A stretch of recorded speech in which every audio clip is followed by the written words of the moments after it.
Bienvenue dans cette capsule vidéo qui aura pour objectif de vous parler des ions.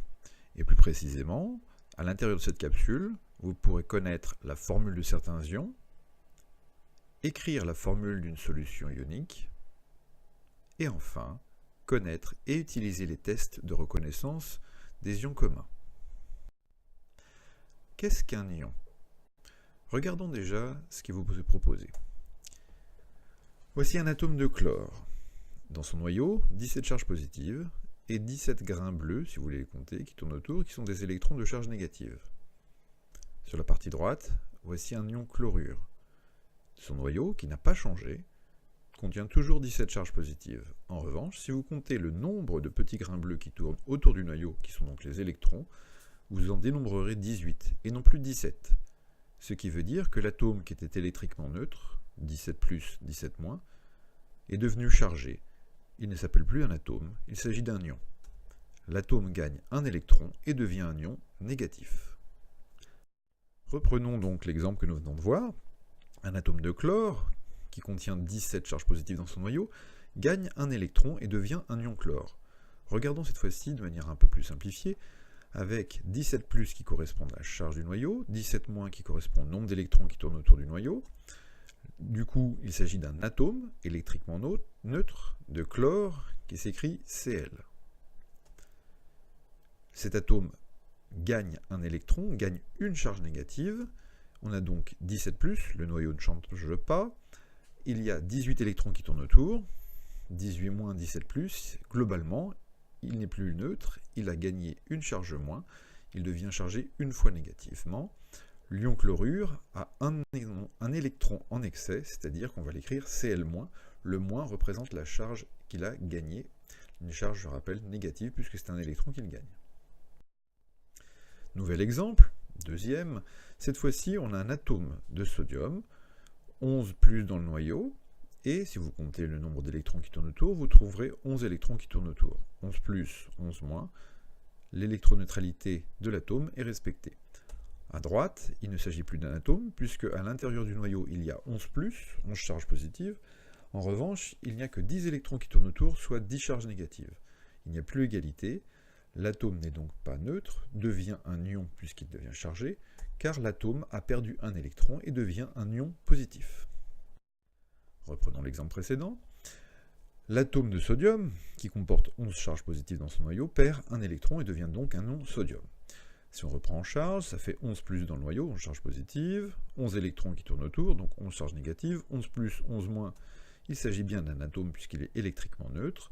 Cet atome s'appelle l'atome de sodium et se note Na. Il perd un électron et devient un ion qui comporte 11 charges positives car le noyau ne peut pas être changé et qui comporte cette fois-ci non plus 11 mais 10 électrons car il en a perdu un. Du coup, l'ion sodium a un électron défaut et on l'écrit Na+, le plus, représentant la charge globale. 11 plus, 10 moins, ça fait 1 plus qui reste, soit une perte d'un électron négatif. Alors, qu'est-ce qu'un ion? Qu'est-ce qu'on va retenir? Un ion, c'est un atome ou un groupement d'atomes qui a perdu ou gagné un ou plusieurs électrons. On aura donc des ions positifs et des ions négatifs. Les ions positifs s'appelleront des cations et les ions négatifs des anions. Les ions simples possèdent un noyau identique à celui de l'atome correspondant, mais un nombre d'électrons différent. Soit ils en gagnent, soit ils en perdent par rapport au nombre d'électrons que comporte l'atome. La formule d'un ion s'écrit à partir du symbole de l'atome, auquel on ajoute en haut et à droite le nombre de charges en excès.